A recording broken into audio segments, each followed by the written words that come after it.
Hi everyone, this is Lady Jane, or some of you may know me on here as Ashley. I've been wanting to do this series for a really long time where I help those who are passionate about voiceover but don't necessarily know where to look, what microphone to use, and what audio equipment they should use. If you're looking to take your voice acting to the next level, I'm not considered a professional voice actress. Unfortunately, I've never recorded in a professional studio. So if you want to click off this video, that is totally understandable. A little bit about myself. I have been voice acting on YouTube for about 9 years. I provided my voice in several underground animation projects here on YouTube. I've dabbled into some audio series, and here and there I've done some narration work. This video is going to be relatively short because the first segment I wanted to discuss is not anything about microphones, equipment, where to look. It's knowing your voice.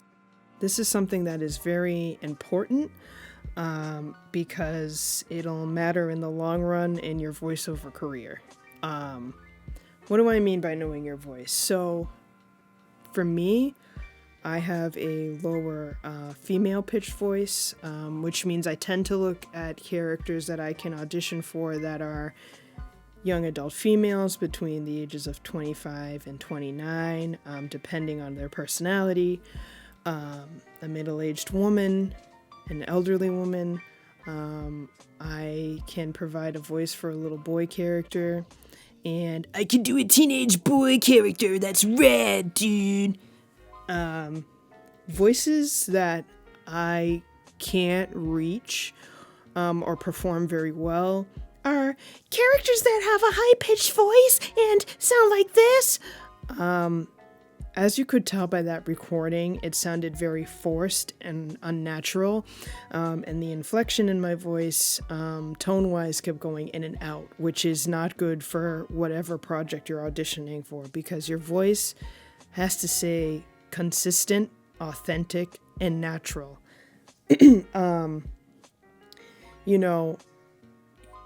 This has been an issue I've run into with people in the past where they're like, why can't I do this or that? Or I can't audition for this character. I can't do this I can't, don't discourage yourself either. If you want to audition for a character and you feel like you can pull it off, that is 100% fine. But you also have to come to terms with, like I said, what you can do with your voice. You don't want to strain your voice too much with a character to the point where your throat hurts, because if you get cast as that character and you have to do that performance, you're going to have to take multiple breaks. That way you don't damage your voice. And a lot of people, not so much anymore, but people in the past who just want to audition for that one character, but their voice can't reach it. People have edited their voice in audio programs, and it's just very highly noticeable. We can sense when your pitch is, tuned up or tuned to a lower pitch. And to the director's standpoint, they're also going to sense it. And when you're going into voiceover, you want to show off your voice. You want to show off what you can do. And if you demonstrate that to, other voiceover artists or directors, they're not necessarily going to know what your capabilities are. So that's vital. And don't discourage yourself. If you don't get cast as a character that did fit your range, that's okay. The director was probably just looking for a specific voice that they needed and had in mind for that character.